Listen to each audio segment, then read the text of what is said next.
अस्सलाम वालेकुम, कैसे हैं आप सब लोग? आज ये मज़ेदार से स्नैक की रेसिपी आप लोगों के साथ शेयर कर रही हूँ। बहुत ही कमाल के चिकन स्नैक्स हैं और मुझे उम्मीद है कि इस तरह से स्नैक्स आपने पहले कभी नहीं बनाए होंगे। इतने मज़ेदार और क्रिस्पी बन के तैयार होते हैं कि आप जब इनको बनाएँगे तो बार-बार इसकी फ़रमाइश होगी। ख़ास तौर पर बच्चों के तो फ़ेवरेट हो जाएँगे। बाजार के महंगे नगेट्स और स्नैक खरीदने की बजाय घर में ही साफ सुथरे और मज़ेदार स्नैक्स बनाएं। बहुत ही आसानी से और कम वक्त में बन जाएंगे।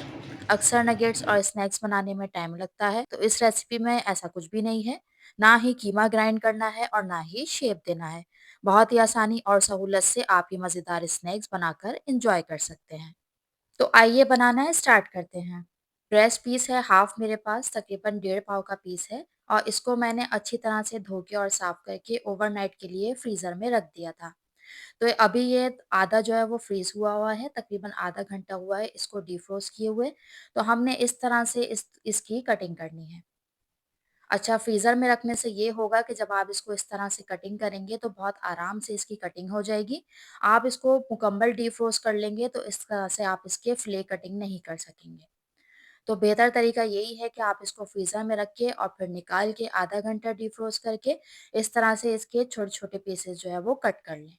तो पीसेस सारे कट हो गए हैं, अब इनको एक बाउल में निकाल लेते हैं। इसके बाद हमने इसको मैरिनेट करना है, तो सबसे पहले हम इसमें 2 अंडे शामिल करेंगे।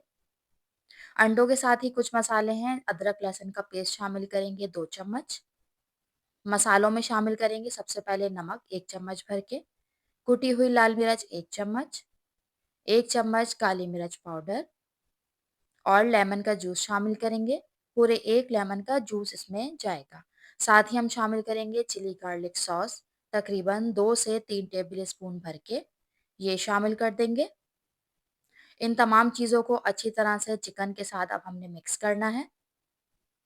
अच्छी तरह से मिक्स कीजिएगा और इसके बाद हमने इसको मैरिनेट करने के लिए रखना है तकरीबन 1 से 2 घंटे। अगर आपके पास ज़्यादा टाइम है तो आप ओवरनाइट भी मैरिनेट इसको कर सकते हैं, लेकिन कम से कम 1 घंटे मैरिनेट करना है। तो 1 घंटे मैरिनेट हो चुका है, अब हम एक-एक पीस उठाते जाएँगे और इसको हमने ब्रेड क्रम्ब से कोट करना है। बस हम इनको आहिस्ता-आहिस्ता जो है वो आराम-आराम से दबा-दबा के ब्रेड क्रम्ब से कोट करते जाएँगे। अच्छा, कोट करने का तरीका ये है कि एक दफ़ा आपने इनको ब्रेड क्रम्ब से कोट करके जो है वो साइड में रखते जाना है ताकि ये अच्छी तरीके से सेट हो जाएँ। तो ये एक दफ़ा अच्छे से कोट हो जाएँगे तो हम इनको इसी प्लेट में जो है वो साइड में रखते जाएँगे ताकि ये आराम से जो है वो सेट हो जाएँ और ब्रेड क्रम्ब्स जो है वो इनके ऊपर अच्छी तरह से चिपक जाएँ। देखें, थोड़ा-सा टाइम हो गया है, अब हम इसकी डबल कोटिंग कर रहे हैं, तो दोबारा से हमने उसी मिक्सचर में इसको डिप करना है और फिर हमने दोबारा से इनको ब्रेड क्रम्ब से कोट कर लेना है। अच्छा, मैं आपको रिकमेंड करूँगी कि आप इसको डबल कोटिंग ना करें, सिंगल कोटिंग में ही ये बहुत ही क्रिस्पी और मज़ेदार बन के रेडी होंगे। अगर आपके पास ब्रेड क्रम्ब्स कम है, तो आप इनकी सिंगल कोटिंग भी कर सकती हैं। तो मैंने कुछ जो है वो सिंगल कोटिंग की है और कुछ की डबल कोटिंग की है। तो इस तरह से मैं तमाम स्नैक्स को सिंगल और डबल कोटिंग करके एक प्लेट में रखती जा रही हूँ। तो इस स्टेप पे आप इनको किसी भी ज़िप-लॉक बैग में कोट करने के बाद रख कर फ्रीज़ कर सकती हैं। बाद में आपका जब भी दिल चाहे तो इनको डिफ्रोस्ट करें और फ्राई करके सर्व करें। टी टाइम में, किसी भी दावत में, स्टार्टर में या बच्चों को लंच बॉक्स में भी दे सकती हैं। तो बस इनको फ्राई कर लेंगे, पहले तेल को अच्छी तरह से गरम करेंगे, उसके बाद बिल्कुल लो मीडियम फ्लेम पे हमने इनको फ्राई करना है। अच्छा, आपने पैन में इतने शामिल करने हैं जितनी आपकी पैन की गुंजाइश हो, ज़्यादा पीसेस आप शामिल मत कीजिएगा और इनका कुकिंग टाइम जो है मतलब ये क्रिस्पी हो जाएँगे तकरीबन 1.5 से 2 मिनट।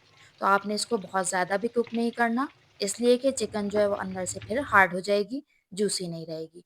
तो तकरीबन 2 मिनट हो गए हैं, मैंने इनको फ्राई किया है और ये अंदर से इंतहाई जूसी और ऊपर से इंतहाई क्रिस्पी हो गए हैं। तो बस हम इनको निकाल लेंगे। तो इनकी फ्राई की टाइमिंग तकरीबन 1.5 से 2 मिनट है क्योंकि हमारे चिकन पीसेस जो है वो बहुत पतले हैं, तो वो बहुत जल्दी से जो है वो टेंडर हो जाएँगे। तो आपने बहुत ज़्यादा इनको कुक नहीं करना और लो मीडियम फ्लेम पे हम इनको कुक करेंगे। तो आवाज़ तो सुने ज़रा कितने क्रिस्पी और मज़ेदार बन के तैयार हुए हैं। अक्सर बच्चे वीकेंड पर फ़रमाइश करते हैं कुछ अच्छा खाने को, तो बाज़ार से महँगे स्नैक्स पर अच्छे खासे पैसे खर्च हो जाते हैं। तो आज के बाद आप ये स्नैक्स बच्चों को घर में बनाकर दें, खर्चा भी कम होगा और बच्चे ये स्नैक्स खाकर बहुत ही एन्जॉय करेंगे। नेक्स्ट रेसिपी के साथ मिलेंगे, जब तक के लिए अल्लाह हाफ़िज़।